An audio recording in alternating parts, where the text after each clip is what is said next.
Thank you so much, sir. बहुत शुक्रिया. Thank you so much for patient listening, everyone. So, as we move forward, we today acknowledge not just a distinguished pediatrician, but a life devoted to service. Through years of compassionate clinical care, she has healed countless lives and comforted families at their most vulnerable moments. Beyond the hospital walls, her commitment to philanthropy has extended hope to those who otherwise would remain unseen and unheard. We are honored to celebrate a life that truly embodies the spirit of healing. Please join me in welcoming Dr. Habiba Hassan.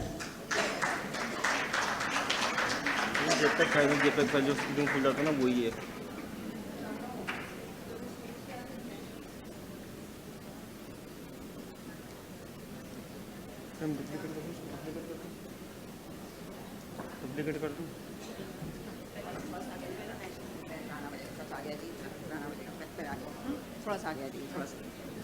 हाँ बस यहाँ. चलो शुरू करो.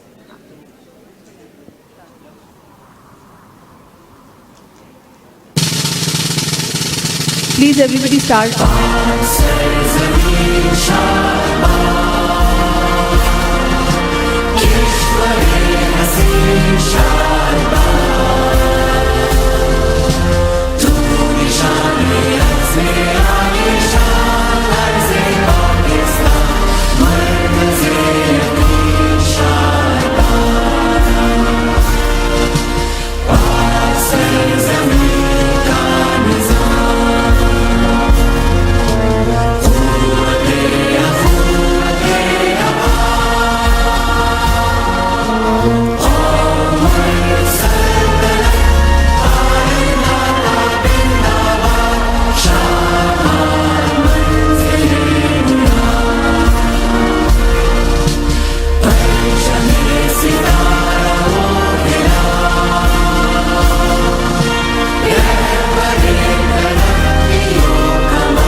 ये हमारी रवायत है कि हम अपने हीरोज़ के लिए तराना ज़रूर बजाते हैं. आई ma'am.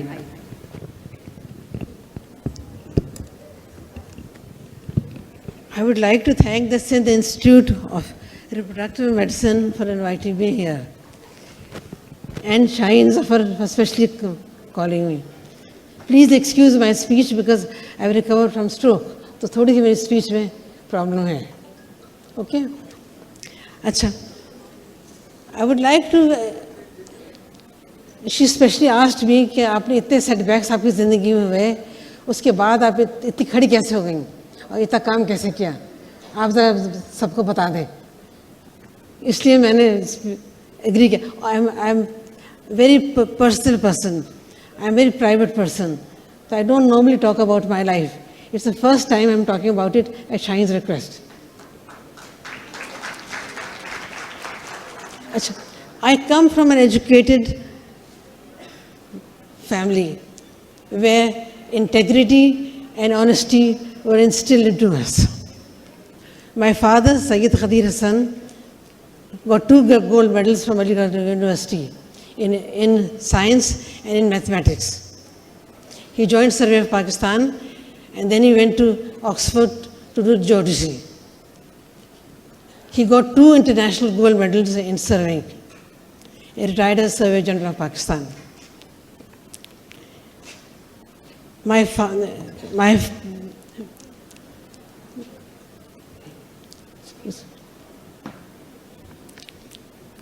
He sent us to the best schools. अच्छा एक मिनट है.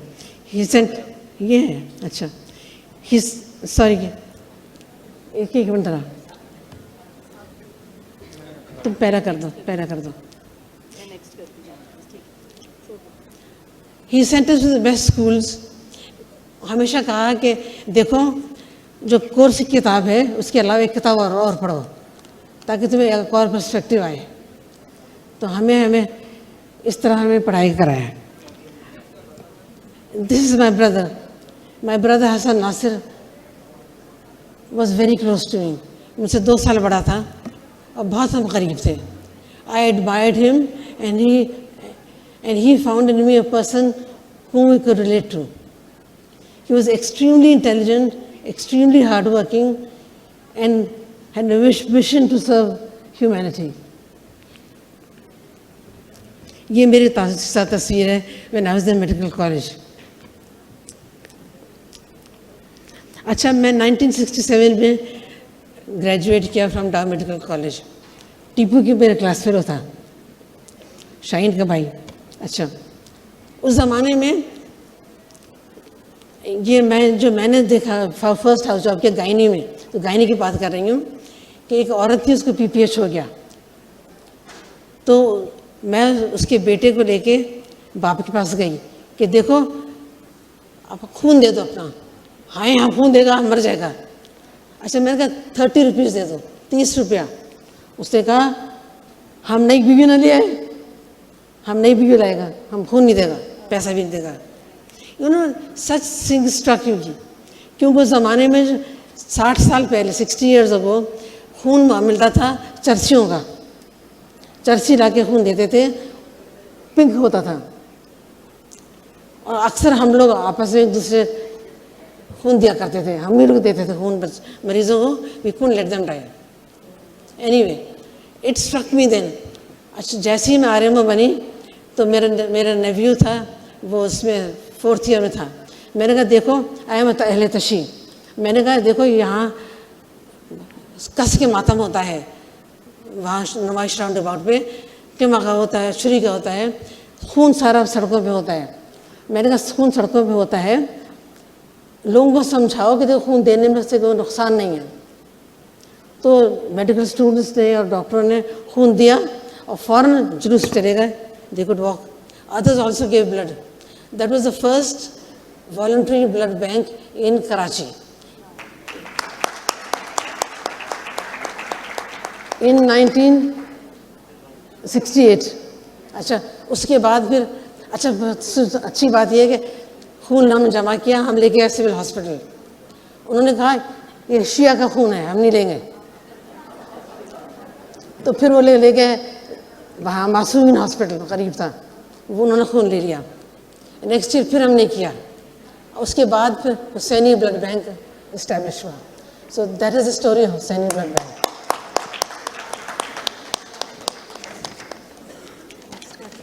जी हाँ, हाँ नहीं इसी भाई का। अच्छा,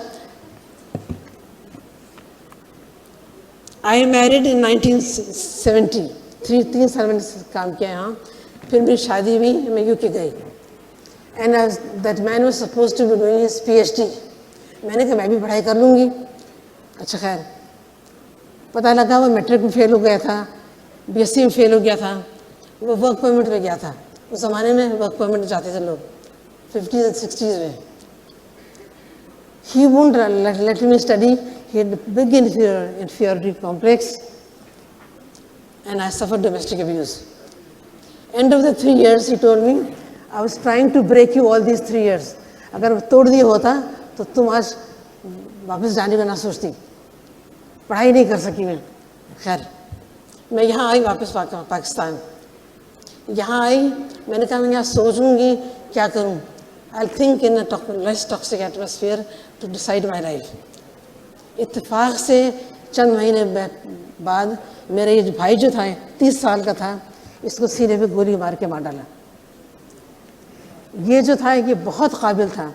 ये 28 साल की उम्र में बलूचिस्तान गया था, बुकटी ने बुलाया था कि तुम इतने ब्राइट इंजीनियर हो, हमारा रेगिस्तान है इसको हरा कर दो, पानी कितना है क्या करो। उसने कहा मैं कर सकता हूँ। उसने कहा 5 साल में हरा कर दूंगा। इस तरह यहाँ पानी है, इसी तरह है। Deserts can bloom. उसने इजराइल से टेक्नोलॉजी मंगाई, सब मंगवाया। उसने कहा कि धूप बहुत है, सोलर हाउस बनाऊंगा for central heating and cooling. जिस दिन इसको गोली मारी है उसके 5 घंटे के बाद उसको साइन करना था contract with university of Delaware. Wind power को कर रहा था। आज से 60 साल पहले की बात कर रही हूँ, जबकि दुनिया में ये चीज़ें रिसर्च हो रही थी। फिर उसने कहा कि मैं यहाँ तांबा बहुत है, मेरी ड्रिलिंग रिग्स ईरान में हैं, मैं तांबा निकालूंगा। उसकी रिग्स आई नहीं उसके बनने तक। मकसद he was working on making Balochistan a model of arid zone research for the world. ये तस्वीर ली गई है उससे मरने से आधे घंटे पहले, half an hour before death. ये सर्वे करके आ रहा था। पीछे वो बैरन बलूचिस्तान है जिसको हरा कर रहा था, आगे वो बच्चे हैं, आगे वो बच्चे हैं जिनका मुस्तकबिल सही कर रहा था। और आधे घंटे बाद इसको गोली मार दी सिरे पे। He died on the spot. Next. अच्छा, ये 1970s की बात है। मैं यूके जब गई थी तो मैंने देखा था कि वहाँ माजूर जो लोग होते हैं उनके ख़ास ख्याल किया जाता है। उनके लिए चेयर्स होती हैं, उनके लिए स्कूल्स होते हैं, उनके लिए बस में जगह होती है। यहाँ उस ज़माने में 70s में आए लूला है, वो लंगड़ा है, आए पागल है, चल सनकी है, ये सब कहते थे बच्चों को, बड़ों को भी। मैंने कहा I must do something for them. So I opened इन 1975, आज से 50 साल पहले। I was one of the founder members of the association for children with emotional and learning problems. ये आज भी खड़ा है, 50 साल हो गए हैं। उसके बाद 1979 में मैंने अल हुमीद रिहेबिलिटेशन एसोसिएशन खोली for children with cerebral palsy. Brain damage बच्चे सबसे मुश्किल वही होते हैं to rehabilitate, because brain damage भी होता है, आई, ईयर, स्पीच सब होती है डैमेज इनकी। We open the first school, 35 साल हो गए स्कूल को, अभी भी चल रहा है। थर्ड जो मैंने खोला हैंडीकैप्ड का नहीं, there was no speech therapy college in the whole of Pakistan. जो 5 थेरेपिस्ट थे पाकिस्तान में, वो या इंडिया के ट्रेंड थे या यूके ट्रेंड थे। पूरे पाकिस्तान में कोई कॉलेज नहीं था। और चूंकि मैंने देखा था इन बच्चों में स्पीच की बहुत प्रॉब्लम होती है, तो with the speech therapist who was my neighbour, वो जो अब प्रिंसिपल है इस कॉलेज की, वी स्पोक टू AKU ने कहा कि हमारी प्रायोरिटी नहीं है, हम 12 साल बाद खोलेंगे। Then we approach Ziauddin Asim से कहा कि देखो you will be the pioneer, तुम खोल दो। तो उसने फिर ये खोला। आज ये पहला स्कूल है स्पीच थेरेपी का, ये इसको 20 साल हो गए हैं। Coming on to 1985, I joined Sobraj Maternity Home as a neonatologist. उस ज़माने में 4,000 डिलीवरी होती थी साल की, मगर एक बच्चे का भी इलाज नहीं होता था। There was no neonatology unit, there was no NICU there. मैंने फिर NICU बनाया और सेट किया, और फिर जब MRCOG की टीम आई चेक करने, they also check the neurology side. उन्होंने चेक किया, उन्होंने पास कर दिया। अच्छा, at the same time 80s में मैंने पाकिस्तान पीडियाट्रिक एसोसिएशन ज्वाइन किया and I became general secretary. मैंने कहा कि देखें, एक जो बहुत कमी है हमारे यहाँ, वो न्यूनेटल रिससिटेशन की है। बच्चा पैदा होता है, सांस ही लेता है, मर जाता है या डैमेज होता है। There was no concept of resuscitation of newborn in Pakistan at that time. 80s की बात कर रही हूँ। मैंने कहा कि उन्होंने कहा मैनिकिन नहीं है, ये नहीं है, वो AKU ने कहा बगैर मैनिकिन के बगैर सेटअप के हम नहीं कर सकते। मैंने कहा मैं ले आऊँगी। मैं लंदन गई, मैनिकिन लेकर आई। मैं लेकर आई, पूरे कराची में, पूरे सिंध में हमने वर्कशॉप्स कराई। उससे अब इतना हो गया है कि it is a part of all the girls sitting here have been trained in neonatology, resuscitation. पूरे सिंध में हमने कराया, और अब it's a part of every medical college training to have this. As a young person, अब मैं बुढ़ी हो गई, I am 80 years old now, 80 साल की हूँ मैं। अच्छा, फिर ये 80s आया और जनरल ज़िया का ज़माना आया। ज़िया का ज़माना आया, एक खौफनाक ज़माना था। उसने इस्लामाइजेशन के चक्कर में और भुट्टो को फांसी देने के चक्कर में हम सबको मुसीबत डाल दिया। पब्लिक लैशिंग होती थी, कटिंग ऑफ द हैंड्स कर रहा था, हुदूद ऑर्डिनेंस कर दिया, rape victim could be punish for adultery, ये सबको मालूम है, सबको सारे किस्से पता हैं। तो मैंने of course I became part of women's movement. ये प्रेस क्लब के बाहर की तस्वीर है, हम नारे लगाते थे और वहाँ जिया साहब के लोग खड़े होते थे हम लोगों को रोकने के लिए। हमने करना है, हम करते रहेंगे। इसके साथ मैंने ये अच्छा सारी प्रेस, आज जैसे प्रेस गैग हो रहा है ना, प्रेस गैग था, अखबारों में ब्लैंक आते थे, ये चीज़ बंद हो गई है। अच्छा जितने पीरियोडिकल्स थे ना सब बंद हो गए जो सियासी लिखते थे। तो मुझसे लोगों ने कहा कि देखो हबीबा तुम डॉक्टर हो, तुम डिक्लेरेशन ले लो। मैंने ले लिया और वो समझे कोई मेडिकल होगा। अरे हम पूरा भरते थे एंटीजिया कि ये कर रहा है, ये कर रहा है, वो कर रहा है, वो कर रहा है। और यकीन जानिए उस ज़माने में रीगल बस स्टॉप था जहाँ सब जमा होते थे, बसें चलती थी, अब तो खैर बस बंद हो गई है। वहाँ लड़कियों की खड़ी होती थी, आधे घंटे में सब बिक जाता था। फिर 3-4 महीने चला वो, फिर मेरे पास नोटिस आया 50,000 फाइन, आपने गलत खबर छापी है। फिर मैं गई मिलने, मैंने कहा क्या करूं? तो उन्होंने कहा कि देखिए हमें भुट्टो को फांसी देनी है, हमें सब बंद करना है, आप 50 देंगी, कल फिर 50 लगा देंगे, परसों आपको जेल में डाल देंगे, बेहतर है कि आप बंद कर दें। हमने कहा ठीक है हम बंद कर देते हैं। हमने बंद कर दिया। मगर अच्छा फिर मैंने क्या काम किया, 80s की बात है कि मैंने जेल भर गया। जेल में पहले एक बैरक थी औरतों की और 40 मर्दों की थी। अब वो हुदूद ऑर्डिनेंस चक्कर में जेल भर गया। क्यों भरा? अगर मियाँ बीवी से इख्तलाफ हो तो मियाँ कह रहा था इसका अफेयर है किसी से, ये जिना कर रही है, you have to be in, jail में डाल दिया। फिर मुकदमा चलता रहे कि भाई वो नहीं था, फिर तो जेल भर गया एकदम से औरतों से अंडर द हुदूद ऑर्डिनेंस।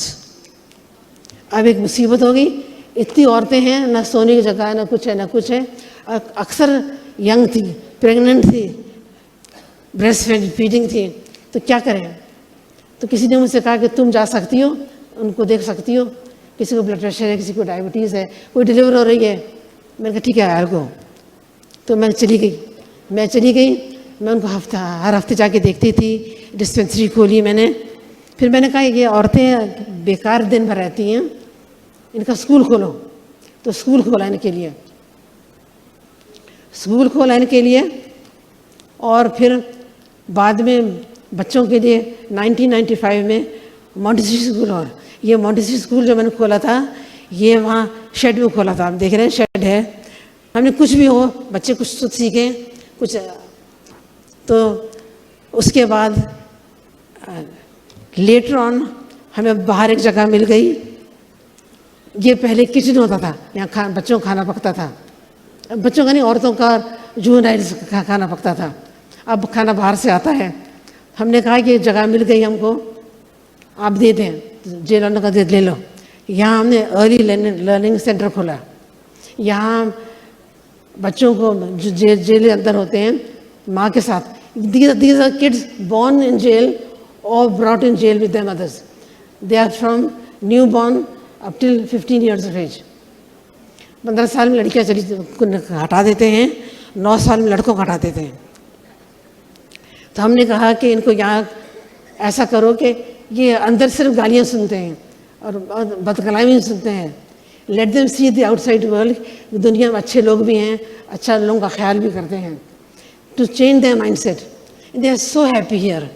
बड़ा अच्छा हमने बनाया है, अंदर भी बाहर भी, और खूब स्विंग्स हैं, स्लाइड्स हैं, जानवर हैं, बत्तख हैं, टर्टल्स हैं, सब कुछ है। एंड ये मैं मॉन्टेसरी वाले हैं जो इनको टीचिंग सुपरवाइज करते हैं।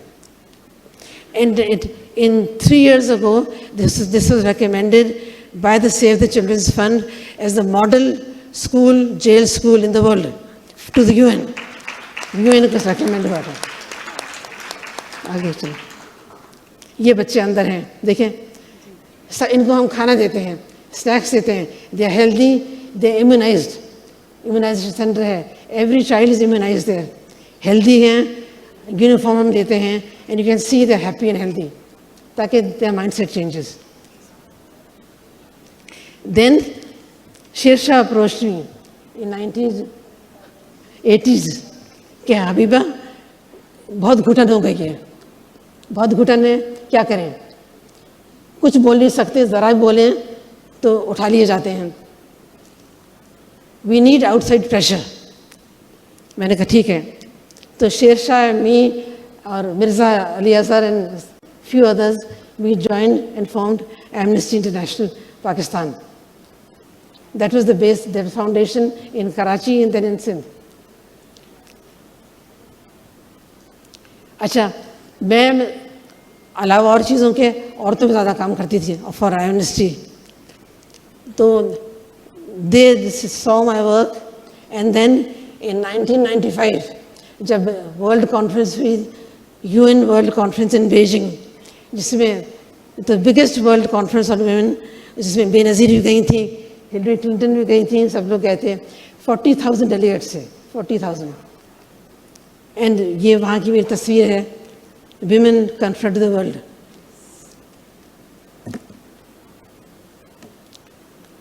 उसके बाद ये हुआ कि ये 1995 की बात है. 2 साल बाद उन्होंने मुझसे कहा, we want you to stand for election to the highest body of Amnesty. 7 लोग इलेक्ट होते हैं from the world. 2 million members elect them. And this was in Cape Town. In Cape Town, I was elected to be on the highest body. अरे अल्लाह, इतना काम था, इतना वो था कि मैंने इस्तीफ़ा दे दिया. उन्होंने कहा हम इस्तीफ़ा कबूल नहीं करेंगे, आप काम करें. मैं गई नहीं मीटिंग में. उन्होंने कहा आप फिर भी मीटिंग आप रखें. You know, it was too much work. अच्छा, मेरे और कामों के अलावा women issues of the world मेरा ज़िम्मा था. तो मैंने women issues of the world जब किया तो 3 रिपोर्ट्स लिखवाई. FGM in Africa, sex trafficking in Europe, honor killing in Pakistan. उन्होंने कहा है अपनी पसंद की शादी नहीं कर सकती लड़की, उसका भाई मार देता है, उसका बाप मार देता है, ये क्या बात है? मैंने ये है. खैर रिपोर्ट लिखी गई. उन्होंने कहा हबीबा, वी ट्रस्ट यू, हम पैसा दे सकते हैं और कुछ नहीं कर सकते. तो उन्होंने मुझे पैसे दिए और मैंने पनाह शेल्टर होम खोला. 1 मिनट. अच्छा, ये बीच की तस्वीर है when I was head of Amnesty. तो 50th सेलिब्रेशन थी यूनाइटेड नेशंस की, UDHR की, तो पेरिस में हुई थी. तो I was asked to give welcome to Kofi Annan, because Kofi Annan head था UN का, और Kofi Annan was the chief guest. It was a big honor for me. और we called human rights activists from all over the world. Asma Jahangir को बुलाया था, दलाई लामा को बुलाया था, मेरी रॉबर्टसन को बुलाया था, सबको बुलाया था, सब वहाँ थे. And I was there representing Amnesty, and Kofi Annan was there. आगे चलो. ये पनाह शेल्टर होम है. ये जो शेल्टर होम मैंने खोला था 2001 में. इसमें this was the first only shelter home in Sindh है. सिंध में एक ही लाहौर में है, दस्तक के नाम से, जो असमा जहांगीर ने खोला था, और सिंध में है ये पनाह. और ये 2001 में खोला था, आज से 24 साल पहले खोला था. Women fleeing honor killing, domestic violence, rape, incest, कुछ भी हो, नंगे पैर आती हैं, नॉक करती हैं, and they come in.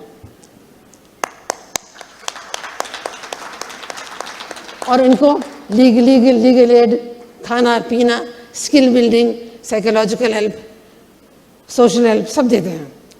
और जब तक रहती हैं तब तक मसला हल नहीं हो. एक लड़की मेरे पास 7 साल रही थी, उसका बाप उसको मारना चाह रहा था. Finally centre to Germany. But the fact is कि ये शेल्टर होम है, you should know where it is, या आयशा मंजिल पर है, किसी को भेजना हो शेल्टर के लिए वहाँ भेज दो, बट उसको वायलेंस हो, ये नहीं कि भी बुढ़ी हो गई क्या रखना है, कुछ मसला हो उसके साथ तो भेज सकते हैं। अच्छा, इस while hours in Panna shelter home मैंने देखा कि ना सिर्फ औरतें हैं जो कि घर वालों से तंग रह होती हैं, इस heavy patriarchal society, heavy patriarchal society जहाँ के मर्दों का सारा वो है, थाने जाती हैं, थाने वाले तंग करता है, पुलिस तंग करता है, वकील तंग करता है, जज तंग करता है, judgment is not given in their favour. So then I join the legal aid society जिसके हेड हैं जस्टिस नासिर असलम जाहिद। यहाँ हम ये कर रहे हैं to strengthen the legal aid system. हम पुलिस को ट्रेन करते हैं जेंडर में कि FIR लिखो, कैसे लिखो। अक्सर होता है, आई विल टेल यू कि 3% था कन्विक्शन रेट इन रेप इन 220, 5 साल पहले 3% था, अब 17% हो गया है, because we have train police कि कैसे FIR सही लिखो। पुलिस आधा पाना लिखती थी, हमने ट्रेन किया है मेडिकल लीगल ऑफिसर्स को ऑल ओवर सिंध कैसे रिपोर्ट सही लिखते हैं, जजेस को ट्रेन किया है, लॉयर्स को ट्रेन किया है। इसी हफ्ते दो लोग कन्विक्शन हुई है, एक को 26 साल की हुई है फॉर रेप और एक को उम्र कैद हुई है इस हफ्ते। तो conviction rate has gone up because people are being trained. देखिए, मेरा काम ये नहीं है कि मैं एक औरत को ट्रीट करूँ, हमें सिस्टम सही करना है। जब सिस्टम सही होगा। अच्छा, और बात बता दूँ कि हमने ये किया है कि पहले आ जाती थी औरत, थाने गई, थाने में लिख रहा है, नहीं लिख रहा है, अरे जाओ घर जाओ, नहीं, हमने ये किया है, सबको ट्रेन किया है, वन स्टॉप सेंटर बन गया है, which you should no. Jinnah hospital बन गया है one stop centre medical legal department में। वहाँ जाओ तो वहीं पुलिस वाले आएंगे, तुम्हारी FIR काटेंगे और सही तरीके से काटेंगे, दे ट्रेंड। वहीं तुम्हारे मेडिकल एग्जामिनेशन होगा, वहीं तुम्हें वकील मिल जाएगा, और वहीं अगर तुम्हें जगह नहीं है तो शेल्टर में भेज देंगे। In one day everything is sorted out.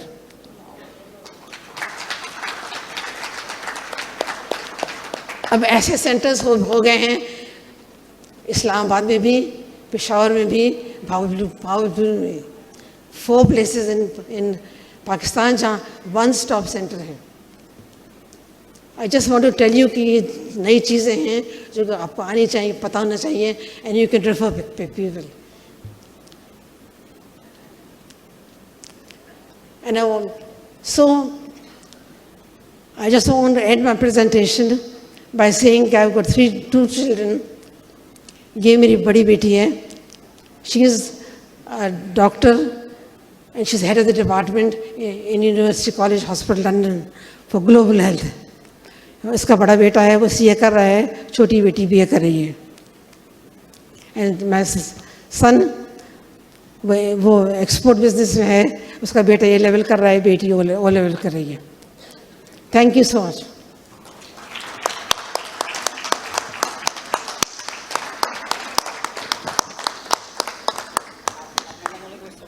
अच्छा, ठीक है। मैडम, आपने एक लाइफ टाइम में इतना ढेर सारा काम कैसे कर लिया है, इट्स सो मच अमेजिंग। इस हॉल में मुझे बहुत कम लोग ऐसे नज़र आ रहे हैं जिनके हाथ से मैं आपको कुछ टोकन ऑफ अप्रिसिएशन दिलवाऊं, तो मैं सारे सीनियर मेल हजरात को बुला रही हूँ। तो doctor Shoaib Subani as president of Karachi PMA, doctor Arif Tajammul please आइए, doctor Najam, doctor Ali Asghar, doctor Nadeem, doctor Musarrat Hasan and doctor Siraj. Please आप सब लोग मिलके मैडम को बुके और टोकन प्रेजेंट कीजिएगा। It's amazing journey of your life, जो कि मेरे ख्याल में कंपेरेबल है ही नहीं, हम में से कोई भी इतनी ज़रूरत नहीं कर सकता। ला बुके लो।